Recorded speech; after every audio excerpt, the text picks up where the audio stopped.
So guys आप सभी लोगों ने सीयूटी यूजी के एग्जाम तो दे दिया है। मुझे लगता है मैक्सिमम बच्चे जो हैं वो अब फ्री हो चुके हैं अपने एग्जाम से, और दिमाग में बस यही चल रहा है काउंट करके कि कितने आएंगे, क्या होगा, कैसा होगा, क्या क्या ऑप्शंस होने चाहिए, सारी चीजें। ये उलझ के बाद आपका जो अगला उलझपन है, उलझपन यानी आगे की क्या प्रोसेस होगी, सो इस वीडियो में हम वही डिस्कस करने वाले हैं कि हमारे लिए अब अगला क्या होना चाहिए काम, व्हाट नेक्स्ट, है ना। सो अगला क्या कैसी प्रोसेस है उस पर भी हम डिस्कस करेंगे, और बेसिक क्या प्रोसेसेस होती हैं उस पर भी डिस्कस करेंगे। इस वीडियो में हम बात करेंगे normalise for all participating universities के लिए, है ना, जो पार्टिसिपेट कर रही हैं, ये सी लिख लेना, है ना, पार्टिसिपेटिंग यूनिवर्सिटीज। ठीक है, सभी के लिए हम एक पूरा एक ओवरव्यू डिस्कस आपको इसमें कर रहे हैं, फिर स्पेसिफिकली हम अलग डिस्कशन करेंगे स्पेसिफिक यूनिवर्सिटीज के लिए। ये पार्टिसिपेटिंग यूनिवर्सिटीज मतलब मैक्सिमम जो बच्चे फॉलो करेंगे वो सेंट्रल स्टेट यूनिवर्सिटीज को ही जनरली टारगेट करेंगे। इसके अलावा आपके कुछ ऑप्शंस अच्छे हैं डीम्ड यूनिवर्सिटी के, और फिर इसके बाद कुछ नहीं बचता है तो फिर आपके पास प्राइवेट ऑप्शन, और कुछ बच्चों के लिए वो फर्स्ट चॉइस भी हो सकती है प्राइवेट इंस्टीट्यूशन की, इसमें कोई दो राय नहीं है। तो ये जो यूनिवर्सिटीज़ हैं कुछ अलग अलग इंस्टीट्यूशन है, कुछ और गवर्नमेंट इंस्टीट्यूशन भी हैं जो पार्टिसिपेट यहाँ पे कर रहे हैं स्पेसिफिकली।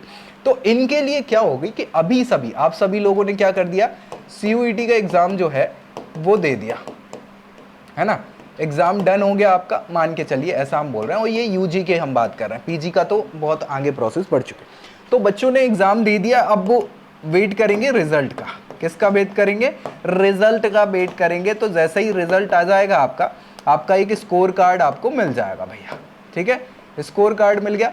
अब इसी किसी प्रोसेस की अगर बात करें कि ये रिजल्ट कब आएगा, स्कोर कार्ड कब आएगा, तो भैया ये मान के चलिए कि आपका क्या चल रहा है, अभी मई खत्म हो रहा है, जून आ रहा है, और जून तक तो एग्जाम है, तो सेकंड और थर्ड, ये मान के चलिए सेकंड टू थर्ड वीक, है ना, सेकंड टू थर्ड वीक में जून के आपके क्या हो जाएगा, आपका ये रिजल्ट और स्कोर कार्ड आ जाने वाला होगा। अब जैसे ये आया उसी समय में, इसी ड्यूरेशन में, इसके आसपास एग्जाम जैसे ही अपने खत्म होंगे, उसके बाद बहुत सारी सेंट्रल और स्टेट यूनिवर्सिटीज क्या कर देंगी, अपनी जो रजिस्ट्रेशन प्रोसेस है या काउंसलिंग प्रोसेस है वो स्टार्ट कर देंगी। उसमें ये एक विंडो आपको देंगी जिसमें आपको खुद को रजिस्टर करना होगा, है ना। डीम्ड प्राइवेट यूनिवर्सिटीज के साथ भी लगभग वही सिनेरियो होने वाला है। थोड़ा बहुत आगे पीछे हो सकता है ये प्रोसेस, और कुछ नहीं होगा, है ना, सेम वही चीज होगी। जैसे ही आपका ये यहाँ पे रजिस्ट्रेशन स्टार्ट हो जाएंगे सभी के लिए, सो हमको रजिस्टर कर देना है जो भी हमारी टारगेटेड यूनिवर्सिटीज है उन सभी के लिए। देखिए मैक्सिमम यूनिवर्सिटीज जो हैं 5-7 बड़ी यूनिवर्सिटीज को छोड़ दें तो बाकी सबकी प्रोसेस सेम है।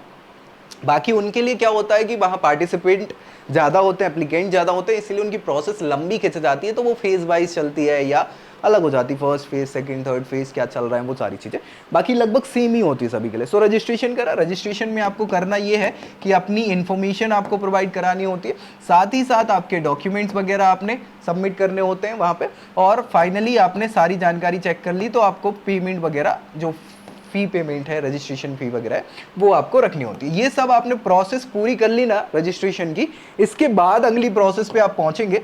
क्या पहुंचेंगे, हाँ, ये प्रोसेस होगी आपकी, यहाँ पे अगर बहुत सारे ऑप्शंस हैं तो चॉइसेस के आपको ऑप्शन मिलेंगे, चॉइस फिलिंग, आपको प्रेफरेंस ऑर्डर वगैरह सेलेक्ट करने रहेंगे कि क्या कैसे आपको प्रेफरेंस, किस कोर्स में कौन से कॉलेजेस वगैरह देख रहे हैं, ठीक है, ज़्यादा अगर कॉलेज है किसी यूनिवर्सिटी में एफिलेटेड तो उनके हिसाब से। सो चॉइस फिलिंग और ये प्रॉपर हो जाने के बाद फिर आपका होता है अलॉटमेंट।